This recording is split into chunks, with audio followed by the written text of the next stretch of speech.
Hello, thank you for coming to my channel. This is Anne Marie, and this is AM Astro. And we are in the ACC tournament has begun. First game just completed. It was a to the minute, to the last second nail biter, and unfortunately, my choice did not, or my prediction did not prevail. But if you remember, it was a Cancer rising, and John Frawley says that when Cancer is rising, because of the significance of the moon and it playing the role in the events, he never feels confident with predicting on those types of games when Cancer is rising or when Cancer is. Augie, you okay? When Cancer is on either the ascendant or the descendant. So, and it was the one that had the really strong testimony of having the part of Fortune's Antitia on the seventh cusp, but it also, Lord 7, Saturn, was combust.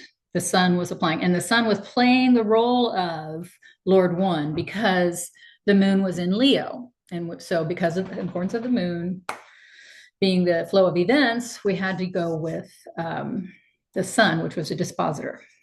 Blah, review. So Notre Dame won. And so now we have another game to look at because Notre Dame will be playing North Carolina tomorrow at 2:30. So we are going to look at this. And I'm doing this on the fly. So another Cancer rising, and Mars is right on the ascendant. So those two things. Now, also, okay, I guess I should have pointed out that we'll take a look at the bracket. So we're looking at Notre Dame versus North Carolina. So Notre Dame has advanced to this little slot here.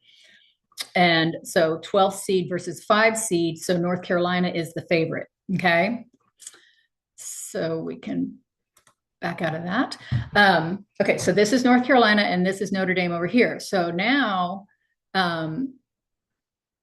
ooh, okay. All right, one thing at a time. I'm just looking ahead and I'm seeing something pretty exciting there. So, okay. So the moon is in Virgo now. So we're going to use Mercury as Lord 1 for North Carolina. And so Mercury is in the 10th house, just inside the 10th cusp. But because that's Lord 1 and Lord 10, he's inside his own house. So that's not a big deal. He's going slow though. I will say that. So because Mercury is getting ready to station on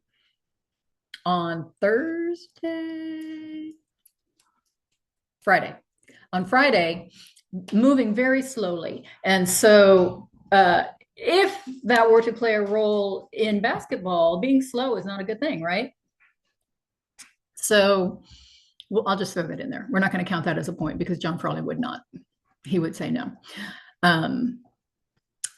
So we're just looking at placements, but 10th house, and then Mars is the other ruler for North Carolina, and Mars is on the cusp of, and he's on his own house again. So neither of those is that good. We would rather see, as a favor to the team, we would rather see him on one of the cusps of the opposing team, not like ready to fight in his own house. He's got to be ready to fight against the other team. Okay, and then Saturn is in Cazimi because 17 plus 8 is 25. Wow. So we are just at the Cazimi. Well, it's 17 and a half plus 8 would be 25 and a half. So it is a Cazimi. So Saturn is very strong in this situation. Very strong. So that says a very big check mark plus sign, whoop, whoop, whoop for Notre Dame.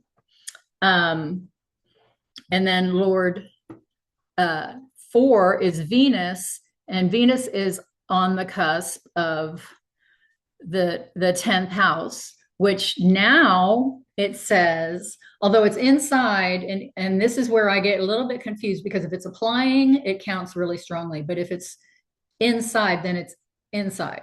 But being in the 10th house is good, because just like I was saying with Mercury, and it is applying because she's retrograde. So that's another check for I know, I think he says that even though it's retrograde, it's still inside the house, but inside the house, ready to fight. Unless it's kind of like she's trying to get out of there. Anyway, okay, so now we have to look at antishas.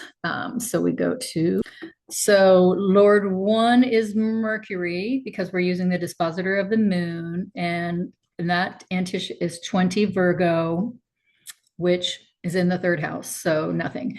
Mars, Lord 10, is 11 Gemini, so that's in the 11th house, so nothing. And now Saturn, Antisha is 7 Libra, which is right on the 4th house cusp, which is her own house, so that doesn't matter. And Venus is 21 Virgo. Okay, so nothing really significant other than Saturn being on its own cusp. The Antisha for Saturn is on its own cusp. Now we look at the part of Fortune's Antisha, and it's 25 Sagittarius. So it's in the 6th house, so that doesn't do anything. Okay, so then we want to look at aspects. And so now the moon has come into Virgo. Semi-square, semi-square, those are all separating. And then it's trine. Ooh, trine the part of Fortune. That looks to me like it's past. Why does it say applying? Yeah, that's past. I don't understand. They act like the part of Fortune is moving, but the part of Fortune has to be, it's in the same, it's not, it's staying right where it is. But that would be significant. The trine, moon having a trine to the part of Fortune would favor the favorites.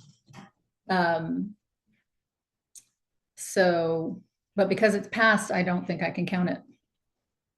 And so then we just look at other aspects, and we talked about, so the moon is then, it's not in an aspect because it's opposing those. Is it approaching any antisha?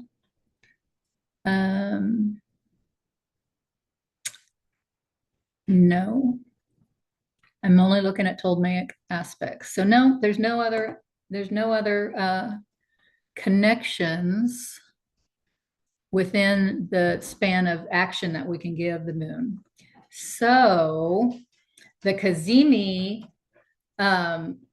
says that we have to side with Notre Dame beating North Carolina in a major upset, 12 seat beating a 5 seat.